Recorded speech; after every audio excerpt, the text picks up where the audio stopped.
हाँ, नमस्कार बच्चों। आप पढ़ा रहे हैं हम आपको बिजनेस स्टडी और बिजनेस स्टडी पढ़ाएंगे हम significance, nature and significance of management में level of management. Level of management यानी कि आपके प्रबंध के स्तर। प्रबंध के कितने स्तर हैं? प्रबंध के कुल 3 स्तर हैं, टॉप लेवल, मिडिल लेवल और lower level. Top level, middle level और लोअर लेवल, ये प्रबंध के 3 स्तर हैं। तो देखें प्रबंध किस तरह होता है। प्रबंध 3 स्तरों पर होता है, टॉप लेवल पर, मिडिल लेवल पर और लोअर लेवल पर। टॉप लेवल पर कौन कौन लोग होते हैं, कैसे पहचानेंगे कि ये जो व्यक्ति है ये टॉप लेवल का अधिकारी है, ये टॉप लेवल मैनेजमेंट से जुड़ा हुआ है। तो जिनके नाम के आगे CEO chief executive officer, COO chief operating officer, head, president, vice president, chairman, आज शब्द लगे होते हैं, MD, ये सब लगे होते हैं, ये सारे के सारे टॉप लेवल के हैं। इनके नाम से मालूम पड़ जाता है इनके नाम के आगे कि भाई ये CEO हैं, COO है या जो भी हैं। इससे नाम से ही इनके नाम के आगे जो शब्द लगा होता है, जो पद लगा होता है, उससे ही मालूम पड़ जाता है कि ये टॉप लेवल के अधिकारी हैं।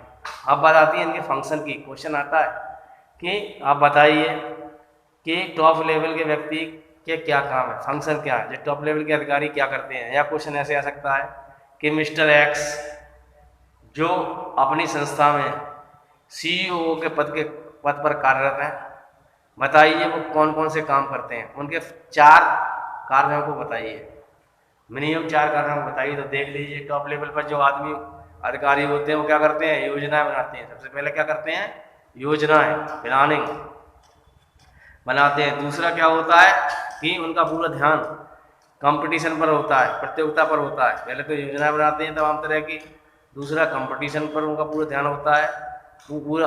तीसरा होता है फाइनेंशियल पावर, फाइनेंस कहाँ से लाएं, पैसा कहाँ से लगाएं, कहाँ लगाएं, ये सारा डिसीजन उनका होता है। और बड़े बड़े डिसीजन जितने भी हैं वो लेते हैं। तो ये 4 फंक्शन हो गए।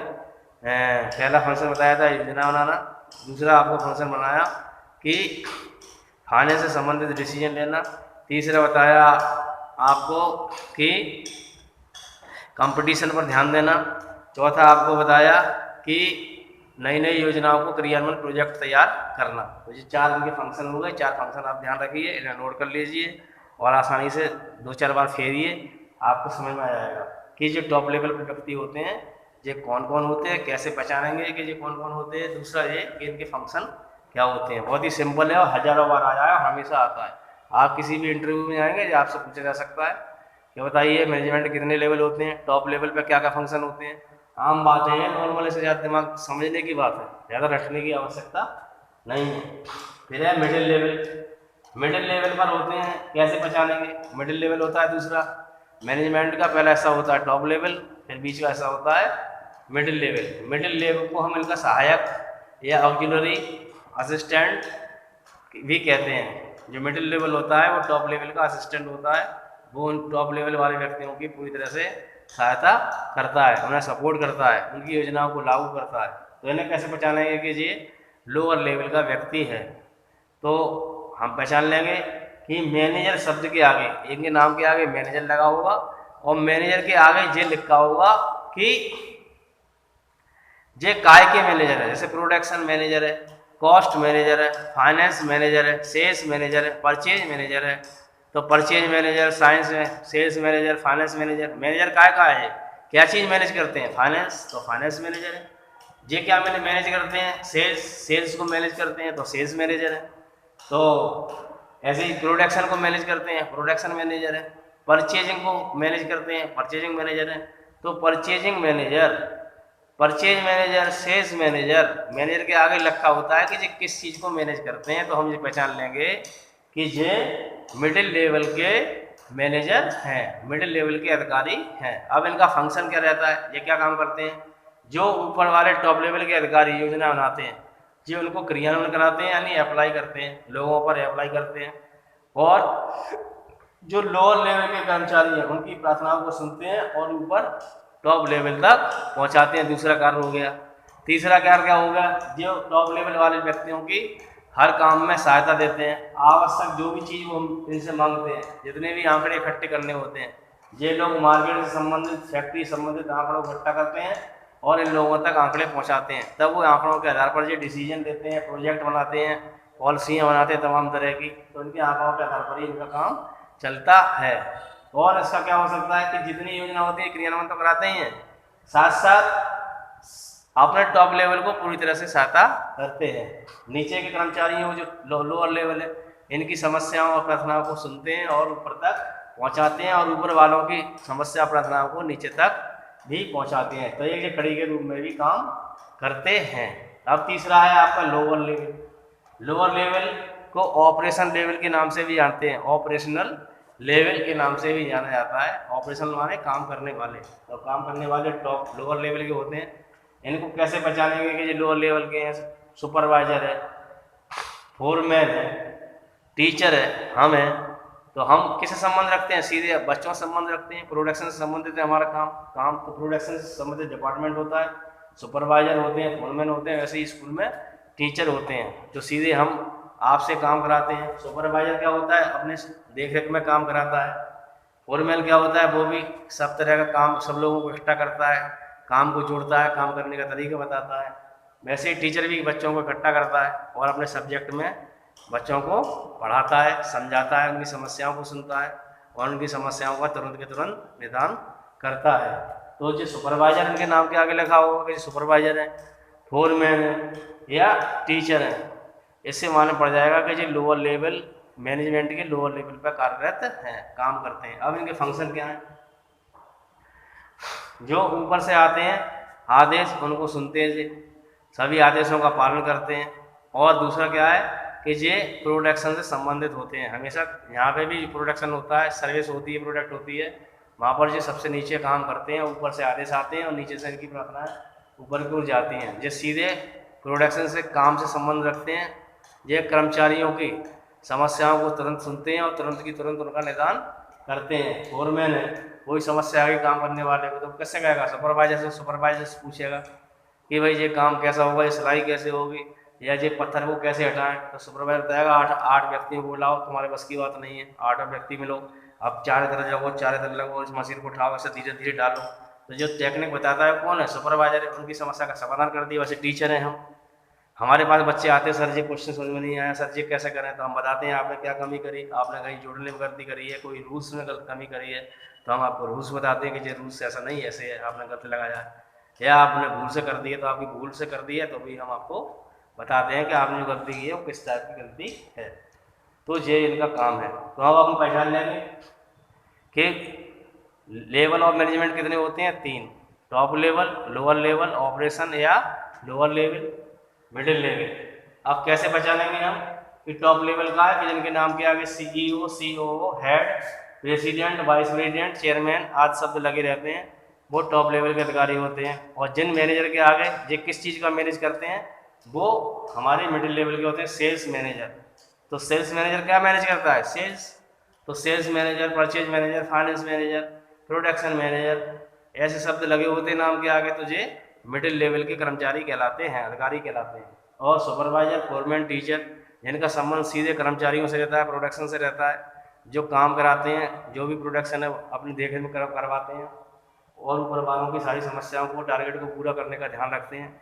ये सब सुपरवाइजर यानी लोअर लेवल या ऑपरेशन लेवल में आते हैं। मैं समझता हूँ आपको समझ में आ गया होगा। तो हम अब आगे बढ़ें, ठीक है। देखो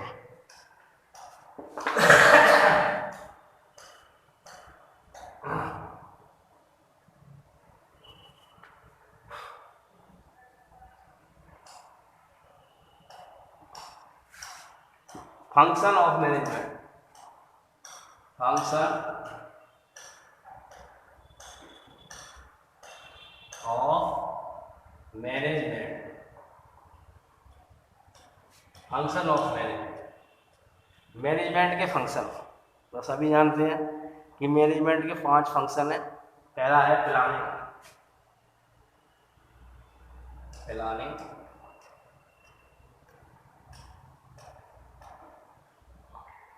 दूसरा है आपके ऑर्गेनाइजिंग,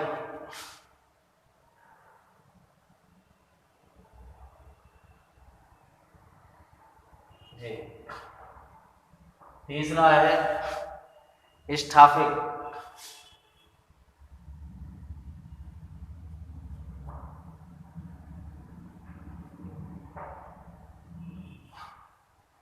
चौथा है डायरेक्टिंग।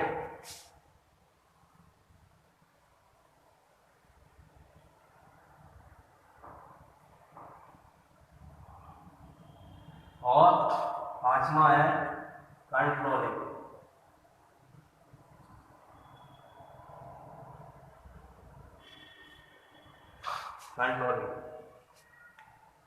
Function of management. अब बात चल रही है हमारी फंक्शन ऑफ मैनेजमेंट। मैनेजमेंट क्या करते हैं, इनके फंक्शन क्या होते हैं, चाहे टॉप लेवल हो, चाहे लोअर लेवल हो, चाहे मिडिल लेवल हो, सबको मिलाकर बन गए फंक्शन ऑफ मैनेजमेंट। यानी टोटल व्यक्ति क्या काम करते हैं। तो सबसे पहले करते हैं प्लानिंग, चाहे वो लोअर लेवल का हो, चाहे वो टॉप लेवल का हो, चाहे वो मिडिल लेवल का हो, कोई भी काम उनके सामने आता है तो क्या करते हैं, वो सबसे पहले दिमाग लड़ाते हैं, प्लानिंग करते हैं कि काम कब किया जाएगा, कैसे किया जाएगा और कितना किया जाएगा, कितने लोगों को जोड़ा जाएगा, कोई परेशानी तो नहीं आएगी, कौन सा काम कौन व्यक्ति करेगा, ये सारी चीज़ें पहले से सोच कर रखते हैं, ऐसे कहते हैं प्लानिंग। तो मैनेजमेंट का जो पहला काम है वो है प्लानिंग करना। कोई भी काम आता है तो कोई भी टारगेट उन्हें पूरा करना है, कोई भी समस्या उनके सामने आई है तो उसके बारे में पहले प्लानिंग कर लेते हैं, फिर उस समस्या का, उस काम का शुरुआत करते हैं, समस्या का समाधान करते हैं। तो सबसे पहले जो भी काम आता है ध्यान रखें वो मैनेजमेंट का काम होता है सबसे पहले प्लानिंग करना। जैसे मान लीजिए उनके पास आ गया कि भैया 10,000 शर्ट बनानी है और 3 दिन के अंदर देनी है, 3 दिन के अंदर देनी है, तो प्लानिंग करते हैं कि हमारे पास कितनी मशीन है, हमारे पास 10 मशीन है, कितने कर्मचारी हैं, 10 कर्मचारी हैं, तो 10 कर्मचारी एक दिन में कितनी शर्ट बनाते हैं, एक कर्मचारी 100 बनाता है, तो 10 कर्मचारी कितने बनाएंगे, उन्हें 1,000 बनाएंगे, तो एक दिन में 1,000 बनेंगी, तो 3 दिन में हम कैसे दे पाएंगे, 3 दिन में 3,000 ही होंगी और हमें देनी है 10,000। तो 10,000 करने के लिए प्लानिंग करते हैं कि मशीनें बढ़ा दें, मशीनें बढ़ा दें या व्यक्ति बढ़ा दें या शिफ्ट बढ़ा दें। तो मशीनें, आदमी सोचे मशीन बढ़ा दें, मशीन बढ़ाने से बहुत पैसा लगेगा, पैसा लगाना पड़ेगा, तो पैसा कहाँ से लाएंगे, इसलिए क्या करते हैं वो व्यक्तियों को तलाशते हैं और व्यक्तियों क्या कर देते हैं दूसरी शिफ्ट में, और दूसरी शिफ्ट चालू करा दी और तीसरी शिफ्ट चालू करा दी, 3 शिफ्टों में 30 व्यक्ति काम करेंगे जब, तो जब एक व्यक्ति 3 दिन में काम कर सकता है 3,000, तो 3 व्यक्ति पूरा काम कर देंगे 10,000, 10,000 वो 3 दिन बना देंगे, 3 दिन में नहीं तो 3.5 दिन बना लेंगे, 2-4 घंटे ऊपर नीचे बना लेंगे, तो तीसरे दिन हमारा टारगेट पूरा हो जाएगा। ये सारी प्लानिंग कौन करता है, मैनेजर, चाहे वो टॉप लेवल का हो, चाहे वो लोअर लेवल का हो, चाहे वो मिडिल लेवल का हो, जिसके सामने जो समस्या आती है उसके लिए वो क्या करता है, सबसे पहले प्लानिंग करता है। तो हम कह सकते हैं मैनेजमेंट का सबसे पहला काम क्या है, प्लानिंग। अब है ऑर्गेनाइजिंग, संगठन बनाना। जैसे अभी हमने बनाया संगठन बनाया कि भाई मशीनें कितनी है हमारे पास, मशीन कितनी है 10, तो मशीनों का संगठन, आदमी कितने हैं 30, आदमी कितने चाहिए, आदमी है 10, आदमी कितने चाहिए 30 आदमी चाहिए, पैसे कहाँ से लाएंगे, सोचे मशीन लगाएं तो पैसे कहाँ से लाएंगे, दैट इज़ क्या है, संगठन। संगठन का आएगा 3 चीज़ों 4 चीज़ों का संगठन, जो जो चीज़ें हमें टारगेट पूरा करने के लिए चाहिए उन सभी का क्या बनाना, कॉम्बिनेशन बनाना कि कौन कौन से व्यक्ति चाहिए। जैसे पैसा कहाँ से आएगा, मशीन बनाने के लिए शेयर जारी करेंगे, डिबेंचर जारी करेंगे, बैंक से लेंगे, दोस्तों से लेंगे, ये सोचना ऑर्गेनाइजिंग में आता है। मशीन कौन कौन सी होंगी, उन्हीं मशीनों पर काम कराएं, नई मशीनें खरीदें तो उन्हीं मशीनों पर काम कराएंगे, 3 शिफ्ट में काम कराएंगे, और 20 लोगों की व्यवस्था करना ऑर्गेनाइजिंग कहलाती है, और व्यवस्थित लोग आ जाएंगे, तो सभी लोगों को जोड़ना, अपने टारगेट में जोड़ना ऑर्गेनाइजिंग कहलाता है। फिर है स्टाफिंग, तीसरा पॉइंट होता है प्रबंधन का स्टाफिंग, व्यक्तियों को तलाशना यानी स्टाफ, कौन सा काम कौन करेगा, मशीन कौन चलाएगा, तो मशीन चलाने वाला व्यक्ति अलग होता है, मशीन पर काम करने वाले व्यक्ति अलग होते हैं, ख़राब हो जाए मशीन उसको सही करने वाले व्यक्ति अलग होते हैं, तो उनकी स्टाफिंग करना, सही करने वाला होना चाहिए, एक चलाने वाला होना चाहिए, लोग व्यक्ति काम करने वाले हैं, पैकेजिंग करने वाले हैं, उनको अलग अलग करना कहलाता है हमारा स्टाफिंग, कि कौन सा काम कौन व्यक्ति के द्वारा किया जाएगा, उनकी भर्ती करना, ये सब काम में आता है स्टाफिंग। कौन कौन से लोग चाहिए, कितने लोग चाहिए, उनकी भर्ती कैसे करेंगे, उनमें कौन कौन से गुण होने चाहिए, कौन कौन सी योग्यता होनी चाहिए, ये सब आता है स्टाफिंग में। अब हमने प्लानिंग कर ली, ऑर्गेनाइज कर लिया, स्टाफिंग कर ली, अब हमने सबको काम पे लगा दिया, तब होता है डायरेक्शन, यानी किसी भी काम की शुरुआत कहाँ से होती है, डायरेक्शन से। एक लीडर होता है, जब तक लीडर नहीं होता तब तक कोई काम नहीं होता। आप देखते हैं सुबह सुबह प्रिंसिपल नहीं आते, टीचर आ जाते हैं, बच्चे आ जाते हैं, जब तक पीटी टीचर नहीं जाए, सीटी नहीं बजाए, तब तक कोई काम शुरू नहीं होता। जब टीटी टीचर आता है, सीटी बजाता है, तो आप सब लोग सारे इकट्ठे हो जाते हो। तो क्या है, डायरेक्शन, दिशा देना। सीटी बजी, दिशा दिया, आपको इशारा मिलेगा कि भाई आप इकट्ठे हो, प्रेयर का समय हो रहा है, तो डायरेक्शन कहलाता है चौथा काम। डायरेक्शन, कौन सा काम किस दिशा में होगा, यानी आपको कोई समस्या आ गई तो किससे पूछेंगे और आपको कौन जवाब देगा। बच्चे किससे कहते हैं, टीचर से। टीचर किसके प्रति जवाबदेह होता है, बच्चों के प्रति। और टीचर के प्रति जवाबदेह कौन होता है, प्रिंसिपल। अगर हम टीचर को समस्या है तो कौन सुलझाएगा, प्रिंसिपल। बच्चों को समस्या है तो कौन सुलझाएगा, टीचर। तो जवाबदेही, अगर कोई समस्या है उसको सुलझाने वाला कहलाता है डायरेक्टर, यानी डायरेक्शन देने वाला। डायरेक्शन हम कराएंगे, क्लास में हम पढ़ा रहे हैं तो हम आप कौन दे रहे हैं, लीडर हैं हम आपके, और आपको डायरेक्शन दे रहे हैं। मोटिवेशन की ज़रूरत है तो हम मोटिवेशन भी दे रहे हैं, क्योंकि डायरेक्टिंग में 4 चीज़ें आती हैं आपके। एक तो आता है लीडरशिप, यानी लीडर बढ़िया होना चाहिए। दूसरा आता है मोटिवेशन, यानी लोगों को मोटिवेट, आपको भी कोई समस्या आती तो उसको मोटिवेट करते हैं कि ऐसा करो, ऐसे कर लो, अरे परेशान मत हो, मोटिवेशन कराया जाता है। फिर सुपरविजन आता है, देख रेख आती है आपके, और इंस्पेक्शन भी आता है। इंस्पेक्शन और सुपरविजन एक ही बात है, लीडरशिप हो गई, मोटिवेशन हो गया, एक चीज़ क्या रह गई, हाँ, कम्युनिकेशन। क्या आता है, कम्युनिकेशन, बोलचाल। तो बोलचाल ये सारी चीज़ें, कम्युनिकेशन, सुपरविजन, लीडरशिप और मोटिवेशन, चारों चीज़ें मिलाकर बनता है हमारा डायरेक्टिंग। चारों चीज़ें हैं जिसमें वो क्या है, डायरेक्टिंग, डायरेक्शन देने वाला।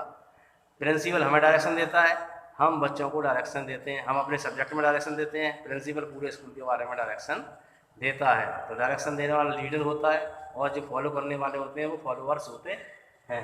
तो चौथा काम है डायरेक्टिंग। और हमने डायरेक्टिंग कर दी, निर्देश दीजिए कि भाई पढ़ाओ, मैंने कह दी सवाल करके लाना, जितना हो गया। आप फॉलोअर्स को चेक करना, भाई क्या सवाल कर रहे हैं आप, उनकी कॉपी चेक कर रहे हैं, मुझे कहलाता है कंट्रोलिंग। कितने बच्चे काम करके लाए, कितने बच्चे नहीं करके लाए। 40 बच्चे हैं आप क्लास में, 40 बच्चों में 20 करके लाए, 20 नहीं करके लाए, तो जो 20 करके लाए हैं उनके कॉपी याचना, और जो 20 नहीं करके लाए उन्हें समझाना कि बेटा काम करना है, मोटिवेशन करना है, डांटना भी है, जैसे मोटिवेशन, फटकारना भी है, प्रेम से भी समझाना है। जैसा आपका मूड है उस समय, उस तरह से टीचर समझा देता है। तो ये कहलाता है कंट्रोलिंग।